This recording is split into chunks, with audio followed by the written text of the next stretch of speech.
नमस्कार, मी श्वेता अंकले. तरुण भारतच्या न्यूज बुलेटिनमध्ये आपल्या सर्वांचे स्वागत. आता पाहूया ठळक घडामोडी. गेल्या 4 दिवसांपासून बेळगावातील बाळेकुंद्री गावात घडलेल्या बस कंडक्टर मारहाणीच्या घटनेमुळे कर्नाटक आणि महाराष्ट्रातील बस सेवेवर गंभीर परिणाम झाला होता. दोन्ही राज्यातील बस चालक आणि वाहकांच्या तोंडाला काळं फासणं, बसवर काळ्या रंगाने आपल्या भाषेत निषेध नोंदवणं असे प्रकार घडत होते. त्यामुळे दोन्ही राज्याच्या परिवहन मंडळाने आंतरराज्य बस सेवा काही काळासाठी बंद ठेवली होती. यामुळे दोन्ही राज्यातील परिवहन बस सेवेला याचा आर्थिक फटका सहन करावा लागला होता. यामुळे प्रवाशांचे अतोनात हाल झाल्याचे पाहायला मिळाले. आपल्या कर्मचाऱ्यावर पोक्सो गुन्हा दाखल करण्यात आल्यानं तसेच परिवहनच्या कर्मचाऱ्यावर होत असलेल्या हल्ल्याविरोधात कर्नाटक परिवहन महामंडळाच्या कर्मचाऱ्यांच्या वतीने बेळगाव जिल्हाधिकारी तसेच बेळगाव पोलीस प्रमुखांना यावेळी निवेदन देण्यात आले. यावेळी आंदोलनकर्त्यांनी आपल्याला न्याय मिळण्यासाठी दिलेल्या घोषणेने मध्यवर्ती बस स्थानक परिसर दणाणून गेला होता.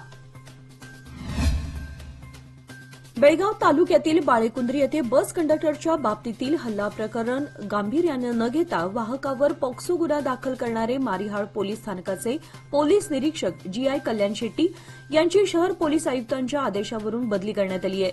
पोलीस निरीक्षक कल्याण शेट्टी यांच्या जागी सीसीआरबी शाखेचे पोलीस निरीक्षक मंजुनाथ नायक यांची मारिहाळ पोलीस ठाण्याचे पोलीस निरीक्षक म्हणून नियुक्ती करण्यात आली आहे. पोलीस निरीक्षक जी.आय. कल्याण शेट्टी यांची सीसीआरबी शाखेत बदली करण्यात आल्याचं पोलीस आयुक्त याडा मार्टिन मार्बियान यांनी सांगितलं.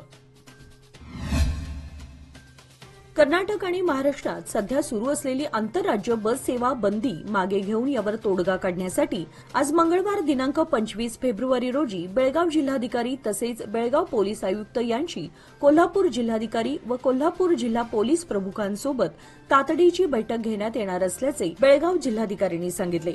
याबरोबरच दोन्ही आंतरराज्य बस सेवा पूर्ववत सुरू करण्यासाठी सकारात्मकरित्या तसेच शांततेने सोडवण्याचा निर्णय घेण्यात येणार असल्याचेही तसेच नागरिकांनी शांतता राखावी असे सांगितले.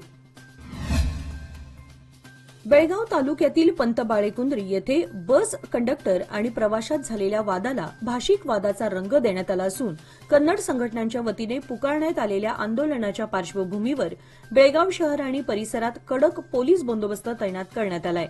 कित्तूर आणि चन्नम्मा चौकात तसेच शहरातील महत्वाच्या ठिकाणी पोलीस फौज फाटा तैनात करण्यात आला होता. बस कंडक्टर आणि प्रवासी यांच्यात झालेल्या वादाला निव्वळ राजकारणाच्या हेतूसाठी भाषिक रंग देण्याचा प्रयत्न कन्नड संघटनांच्या वतीने करण्यात येत असून या प्रकरणी पुन्हा एकदा मराठी भाषिकांना टार्गेट करण्याचे कारस्थान चालवले आहे का असा प्रश्न उपस्थित होतोय. कपिलेश्वर महादेव ट्रस्टतर्फे दक्षिण काशी कपिलेश्वर मंदिरात महाशिवरात्रीनिमित्त उद्या बुधवारी व गुरुवारी विविध धार्मिक कार्यक्रमांचे आयोजन करण्यात आले आहे.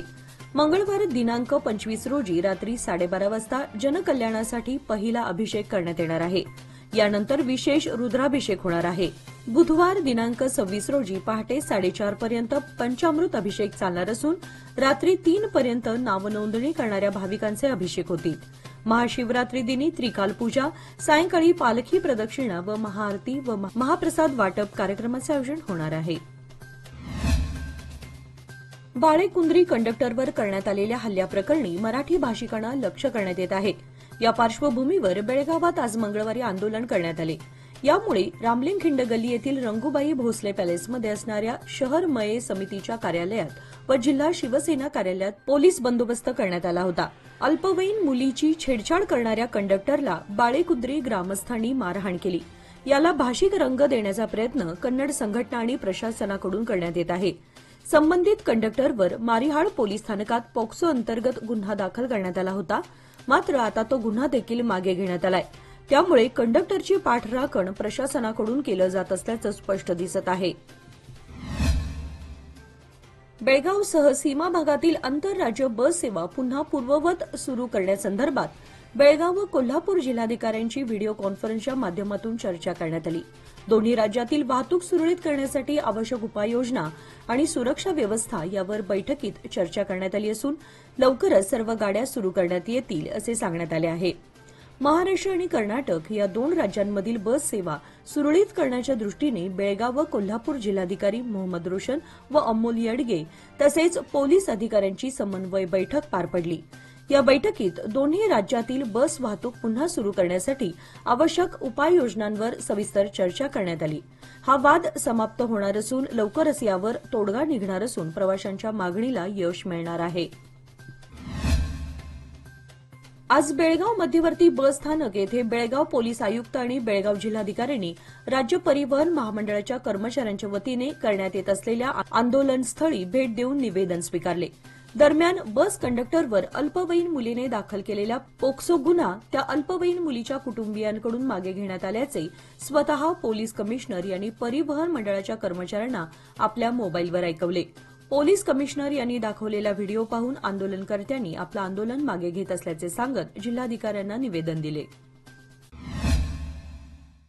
नवे पाऊल नवा संकल्प लोकमान्य सोसायटी सादर करत आहे लोकमान्य शुभारंभ ठेव योजना, जी देते तुमच्या ठेवीवर आकर्षक व्याज. ज्येष्ठ नागरिकांसाठी 0.5% अधिक व्याज. अधिक माहितीसाठी कॉल करा 1800-212-4050. लोकमान्य, जिथे पैसा वाढतो आणि नातं वृद्धिंगत होतं.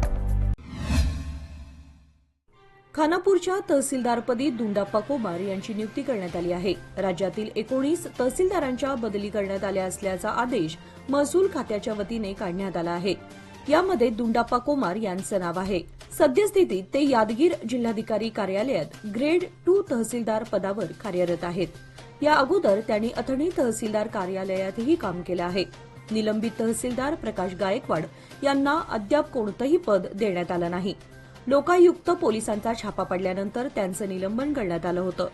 सदर निलंबनाविरुद्ध त्यांनी न्यायालयाकडे दाद मागितली आहे. दुंडाप्पा कोमार मूळचे मुधोळ गावचे असून त्यांनी सैन्य दलात काम केलं आहे. Sangolli Rayanna urban cooperative credit society Krantiveer Sangolli Rayanna Souharda limited या सोसायटीचे चेअरमन आनंद अप्पुगोळ यांनी सोसायटी बंद करून ठेवीदारांची फसवणूक केली आहे. याबाबत न्यायालयातून ठेवीदारांना ठेवी परत देण्याचा आदेश दिला होता. त्यानुसार बेंगळूर येथे ठेवीदारांनी कागदपत्रे जमा केली होती. पण काही कागदपत्रे नसल्याने व रोकड पैसे भरलेली माहिती नसल्याने अनेकांचे अर्ज फेटाळून लावले जात आहेत. त्यामुळे ठेवीदारांच्या समोर अडचणी वाढू लागल्यात. या ना त्या कारणे मागणी बंद करून प्रशासनाने ठेवीदारांच्या ठेवी तातडीने द्याव्यात अशी मागणी ठेवीदारांनी आज मंगळवारी जिल्हाधिकाऱ्यांना निवेदन देऊन करण्यात आली. गुंतवणूकदारांनी ठेवी परत मिळाव्यात यासाठी न्यायालयात दावा दाखल केला आहे. न्यायालयाने सोसायटीची मालमत्ता जप्त करून ठेवीदारांची रक्कम द्यावी असा आदेश दिला आहे. त्यानुसार योग्य कारवाई करण्यात यावी व प्रत्येक ठेवीदाराला न्याय मिळावा अशी मागणी निवेदनातून करण्यात आली. रेल्वेने प्रवास करणाऱ्या दिव्यांगांकरिता नैऋत्य रेल्वे हुबळी विभागाने डिजिटल ओळखपत्र ऑनलाईन देण्याची सुविधा सुरू केली आहे. दिव्यांग व्यक्तींना रेल्वे कार्यालयात येऊन अर्ज करण्याची गरज भासणार नाही. एकदा ऑनलाईन अर्ज मंजूर झाल्यानंतर डिजिटल ओळखपत्र डाऊनलोड करू शकता. त्यामुळे दिव्यांग व्यक्तींना ओळखपत्रासाठी माराव्या लागणाऱ्या फेऱ्या वाचणार आहेत. यासाठी स्वतंत्र वेबसाईट तयार करण्यात आली आहे. यापुढे दिव्यांगांना प्रमाणपत्रासाठी धावपळ करावी लागणार नाही. दिव्यांग व्यक्तींना सवलतीच्या दरात रेल्वे प्रवास करता यावा यासाठी त्यांचे ओळखपत्र काढावे लागते. तसेच त्याचे नूतनीकरणही करावं लागतं. यापूर्वी या कामांसाठी रेल्वे स्टेशनवर यावं लागायचं, परंतु आता नव्या प्रणालीनुसार ऑनलाईन अर्ज करता येणार आहे. यासाठी फोटो ओळखपत्र, जन्मतारखेचा पुरावा, सरकारी डॉक्टरांनी दिलेलं अपंगत्व प्रमाणपत्र, सक्षम अधिकाऱ्याद्वारे डिजिटल स्वाक्षरी या सर्व कागदपत्रांची आवश्यकता आहे. ऑनलाईन प्रक्रिया पूर्ण झाल्यानंतर संबंधित दिव्यांग व्यक्तीला ओळखपत्र दिलं जाणार असल्याचं नैऋत्य रेल्वेकडून पत्रकाद्वारे कळवण्यात आलंय. बेळगाव तालुक्यातील अनेक प्राचीन आणि ऐतिहासिक शिवमंदिरे आहेत, जी धार्मिक आणि सांस्कृतिक दृष्टिकोनातून महत्वपूर्ण आहेत. उद्या 26 फेब्रुवारीला महाशिवरात्री उत्सव साजरा होतोय. या उत्सवात हर हर महादेव म्हणून जागर केला जाणार आहे.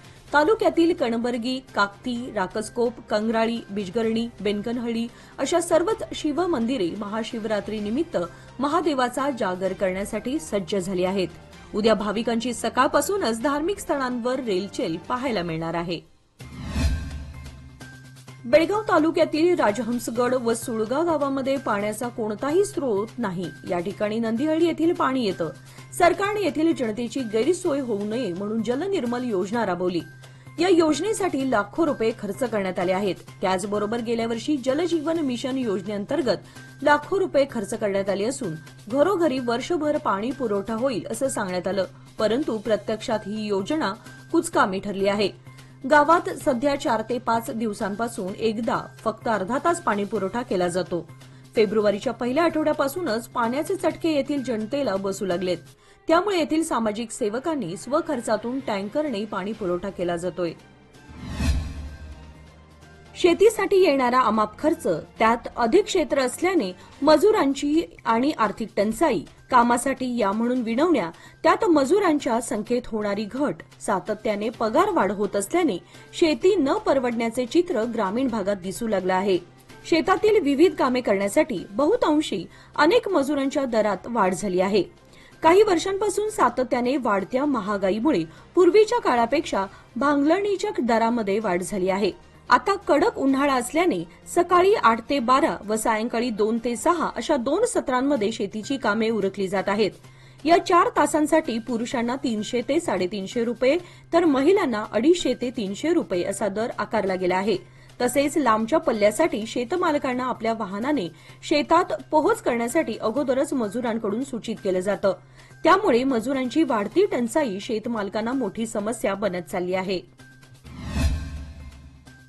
निपाणी शहर व परिसरातील ग्रामीण भागात असणाऱ्या शासकीय कार्यालय, सहकार संस्था, शाळा, अंगणवाडी, हॉटेल, धाबे अशा ठिकाणी येऊन काही तोतया पत्रकार वृत्त प्रसिद्ध करण्याची धमकी देत आर्थिक लूट करत आहेत. या तोतया पत्रकारांकडे कोणताही अधिकृत परवाना नाही. असे असताना सुरू असलेला हा प्रकार गंभीर आहे. यामुळे शासकीय कार्यालयातील अधिकारी, कर्मचारी, त्याचबरोबर सहकारी संस्था, अंगणवाडी येथील अधिकारी व कर्मचाऱ्यांना देखील नाहक त्रास होतोय. याची गांभीर्याने दखल घेताना संबंधित तोतया पत्रकारांवर कठोरात कठोर कारवाई करावी अशी मागणी करणारे निवेदन सोमवारी निपाणी तहसीलदार M.N. बळीगार यांना पत्रकार संघाच्या वतीने देण्यात आले.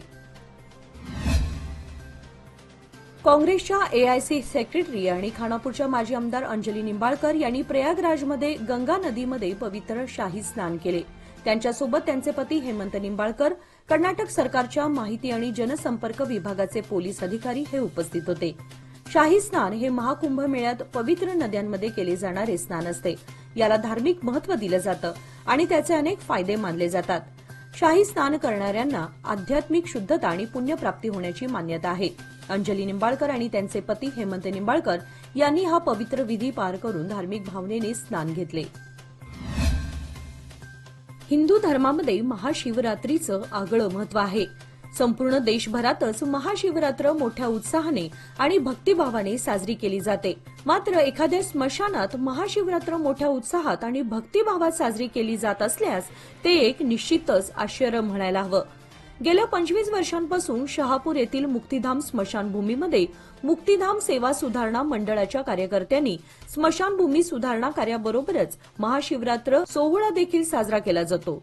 शहापूर मुक्तिधाम स्मशानभूमीत आयोजित केला जाणारा महाशिवरात्र सोहळा बेळगावकरांसाठी आणि समस्त शिवभक्तांसाठी नेहमीच एक औत्सुक्याचा विषय बनलेला असतो.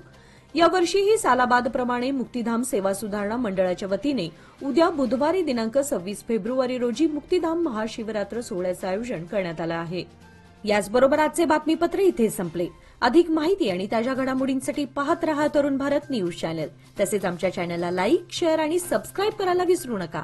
आणि विश्वासार्ह बातम्यांसाठी दररोज वाचा दैनिक तरुण भारत. धन्यवाद.